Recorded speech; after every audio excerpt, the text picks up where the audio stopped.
the entire country into Republicans. Congratulations, lunatic activists. You must be so proud. I don't know where the hell you got all that money.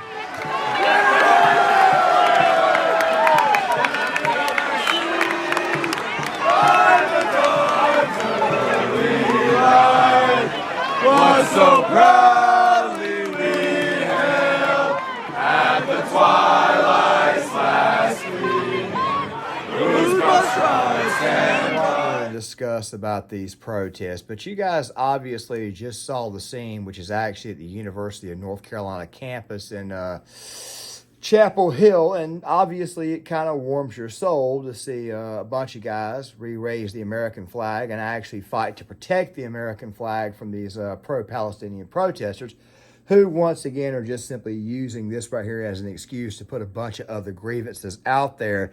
I mean, we talked about this in Wednesday's video about these protests being performative, but once again, people can obviously see something is definitely on the rise. However, I am here to tell you guys right now that this right here is kind of like part one of part two, because tomorrow's video, which by the way will be coming out on Friday, and I'm making this video right here on Wednesday, but of course this video is coming out on Thursday, which, by the way, was not designed to be a two-parter, but is going to be a two-parter, is going to be, let's just say, covering every single aspect. So just go ahead and kind of think of this right here as a preamble to the next video, which, quite frankly, will be asking the question if these riots here are going to turn into George Floyd 2.0. We've also got to talk about that poros guy, the guy with the very, very bad eyes who, quite frankly, the New York Post just released an article with actual receipts showing the American people that, once again, he is funding these, but also something else too. It's a lot to go into. So yes, I have to split this up into two videos. But this video right here, kind of, let's just say it's going to kind of make video number two make a lot more sense. It's also going to make the video that was released on Wednesday make a lot more sense, as you guys are obviously seeing a lot more stuff going on at the NYU campus and Columbia campus. I mean, Yale and Harvard, they got their protests under control. It makes you wonder if the students have simply had enough of this. And as you guys obviously saw at the very beginning, at least students at University of North Carolina, and by the way, as a Duke fan, I have to give these people a lot of credit, a crap ton of credit. These students went out of their way to obviously help protect Old Glory, and quite frankly, they're doing that against a mob of people who quite frankly hate Old Glory and hate this nation. But don't worry, we'll be talking about this in this video here, so make sure you guys stick around. And before we go any further, let me play this right for you guys. What should the university be obligated to provide food to people who've taken over a building? Well, first of all, we're saying that they're obligated to provide food to students who pay for a meal plan here. But you mentioned that there was a request that food and water be brought in, unless I misunderstood. To allow it to be brought in. I mean, well, I guess it's ultimately a question of what kind of community and obligation Columbia feels it has to its students. Do you want students to die of dehydration and starvation or get severely ill, even if they disagree with you? If the answer is no, then you should allow basic, I mean, it's crazy to say because we're on an Ivy League campus, but this is like basic humanitarian aid we're asking for. Like, could people please have a glass of water? But they did put themselves in that very deliberately, in that situation and in that position. So it seems like you're sort of saying, we want to be revolutionaries, we want to take over this building. Now would you please bring us food and water? Nobody's asking them to bring anything. We're asking them to not violently stop us from bringing You protest, you have tents set up everywhere, you block people from going to class, and you're making demands about food. It kind of reminds me of that time that the climate protesters decided to glue themselves to the floor. I want to say that was in London. It could have been Germany. I'm pulling up the article from the Daily Mail anyways. And, of course, I may have to go back and re-edit the actual clip that I got it from, too, because it was all over the internet at one point in time. But people were laughing at it because they thought it was hilarious because these people were now screaming and hollering that they needed to go to the bathroom, but they had glued themselves to the floor. This is almost what this reminds me of. These people are now demanding that you give them food, yet they're actually destroying the campus, but yet they demand that they demand that you give them free stuff. The U.S. communists would not survive the incoming Civil War. Okay, that's all I'm going to say. I thought that revolutionaries were supposed to be tough and gritty and willing to embrace the suck. This person here at NYU campus is demanding that the faculty allow food to come in. They're hungry. It's finals. Maybe you should be in class working on that gender studies degree that you, quite frankly, are not going to be able to use someday, which is also kind of funny too, because I'm showing you guys something right here, and I'll link the video in the description box. Count Dankula released one hell of a video on this. I advise you guys go check it out. I'm not going to say what it is right now because obviously I have no idea what YouTube is going to do to this channel if I talk in detail about it, and of course it will turn to a tangent, which I'm trying to avoid because I want to be more concise with this video and every other video going forward. The fact of the matter is this right here. It looks to me like a lot of students, they've gotten fed up with this. Some of this right here, of course, is footage of the riots. And of course, I'm also showing you another clip of a student that, quite frankly, could not get to class. He was actually trying to get to finals. And of course, he was blocked by pro-Palestinian protesters. By the way, I have to give credit to Vince Dow on that clip there. There's going to be some of this is going to be used in tomorrow's video, especially given the fact that we got to talk about who's actually funding and the funding aspect of what's going on. Is this BLM 2.0? Will it lead to a BLM style riot? Which, of course, I did talk earlier in a video earlier this week about the possibility of it becoming Chaz 2.0. But like I said, this right here is going to be an ongoing thing. So therefore, we're going to be covering it pretty much as long as it lasts. I said before that more than likely some of these protests will probably stop. It may shrink at some point in time because cops, especially in New York, and you guys are obviously seeing some of this in the B-roll footage, are trying to put an end to this. And also to go on top of this, in some of these places, they will continue to go forward all the way through the Democratic National Convention, of course, this year, August. And of course, this topic of Palestine, Israel, for the most part, is going to be put on the ballot for the Democrat nominee. But speaking of that clip from Vince Dow, where he was, where you guys obviously saw the student that was having a hard time getting to class, here's the actual audio from it. Close the entrance. We are UCLA students. I have my ID right here. I'm being blocked off, not by the security guard, but by you two. You three. Oh, look, they're making their burger while I'm going this way. Excuse me. This is what they do. Everybody, look at this. Look at this. I'm a UCLA student. I deserve to go here. We pay tuition. This is our school. And they're not letting me walk in. My class is over there. I want to use that entrance. Why can't they go? Will you let me go in? This could be over in a second. Just let me and my friends go in to class. We're not engaging with that. Then you can move. Will you move? We're not engaging with that. Okay, we're going. We're going. I'm going in. I have my hands up. I'm not hurting them. And of course, in many other places, Colombia, the birthplace of all of this, things have been declared a riot. What we're witnessing here, Mr. Speaker, is an extremely dangerous police operation. They are now trying to get into the building. I believe that has to be Hamilton Hall that was taken over by students. I left a little bit of Dow in there, so that way you guys could kind of see. I also re-edited another clip in there. It was a little bit longer, but of course, these are all valid points. I understand that college students mostly lean left, but of course, there's also been a lot of polling data that suggests that a lot of these students are actually starting to lean right. There's also this little nugget right here that came from an article in The Hill by Frank Luntz. Of course, he still does his focus groups. And, you know, I don't really care too much for Frank Luntz, but still at the same time, I do trust his focus groups for the most part because they always have a funny way of coming out accurate regardless of what he actually preaches. Sometimes his messaging is off, but his groups actually turn out to actually got some pretty good pretty valid points, and they actually lead in a solid direction.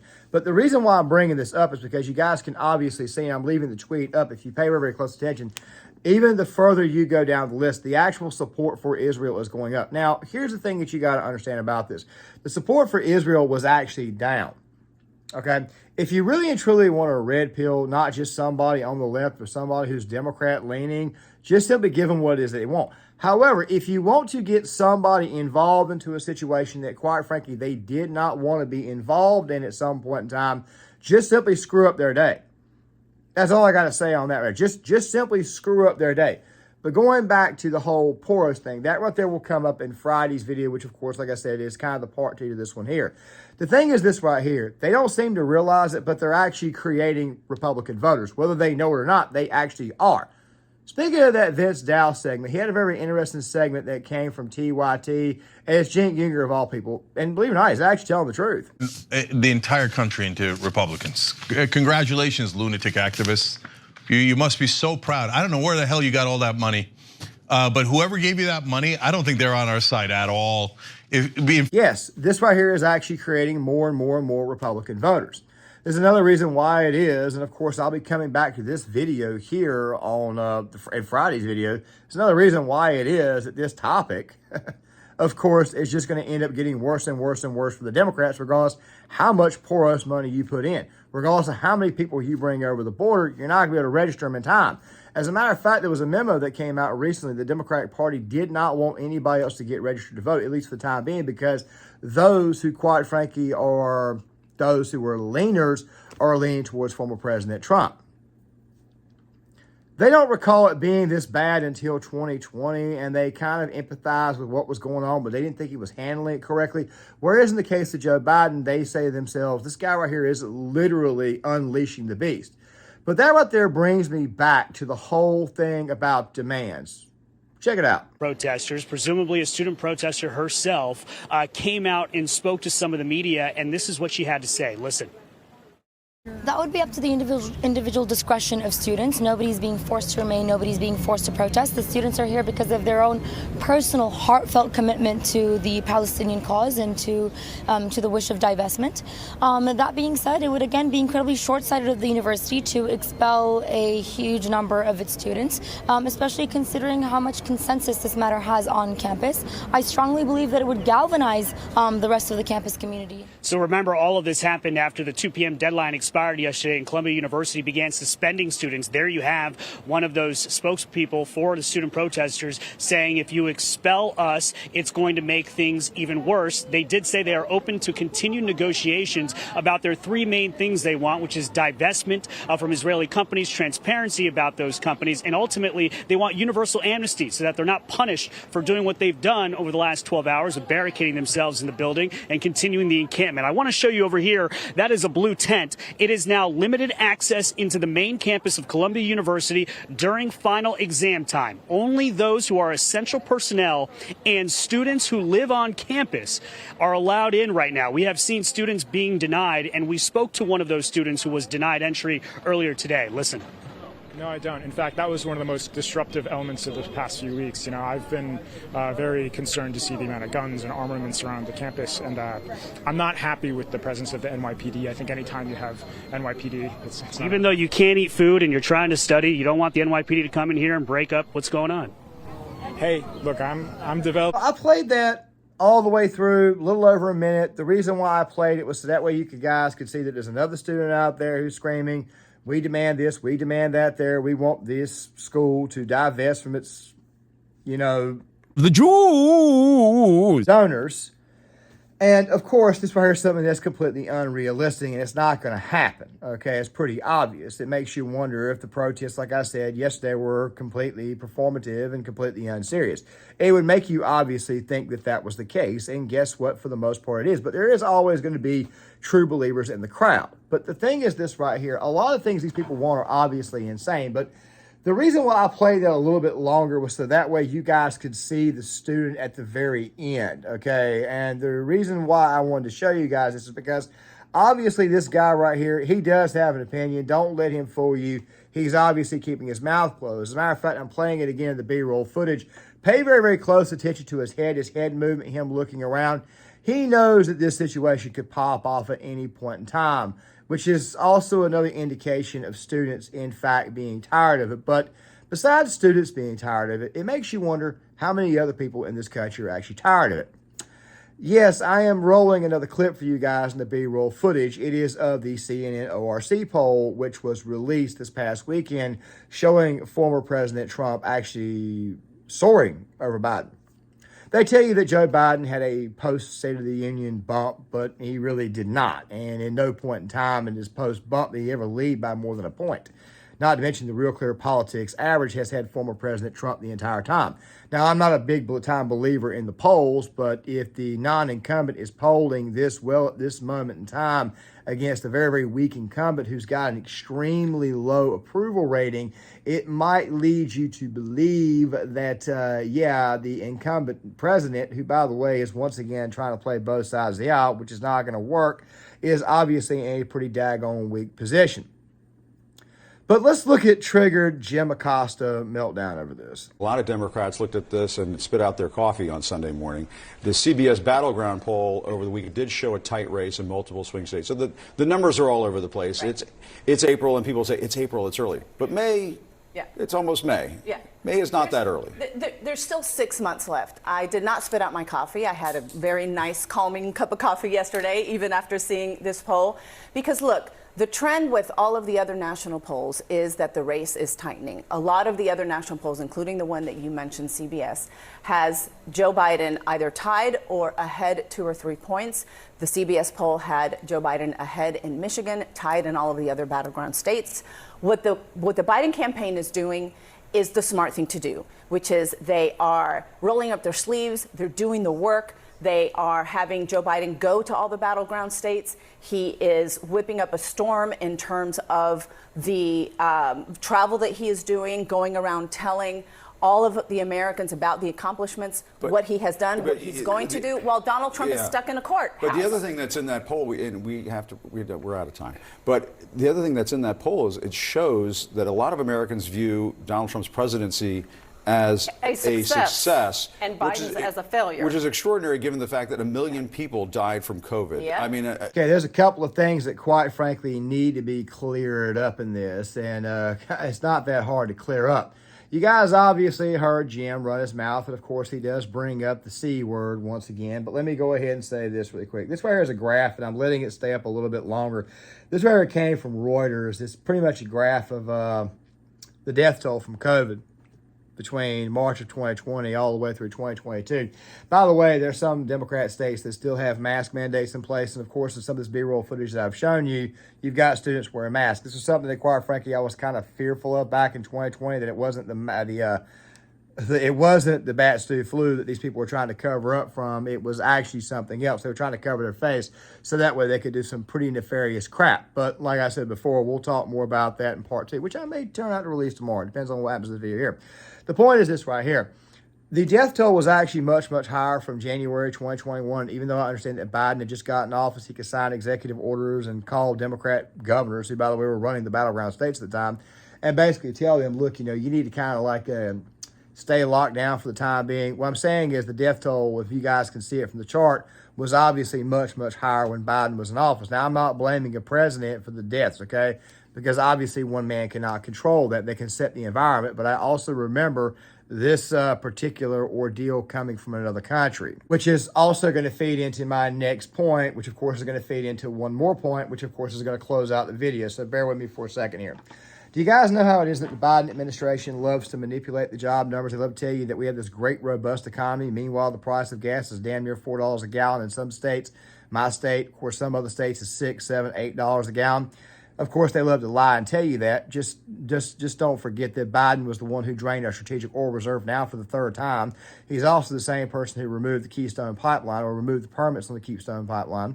You had all those shortages, and of course, the jobs themselves, which they keep telling you he's created like 10 or 11 million, is actually a non-existent number, given the fact that back in 2020, we had a lot of people already going back to work once the COVID lockdowns ended. And then to go on top of that, right after Biden got in office, the COVID lockdowns, which were ending in mostly red states and some purple states, guess what? People were going back to work. That right there was 2/3 of the jobs that Biden claimed that he created. And then when you actually dug into the numbers, you find out that the vast majority of these jobs are what?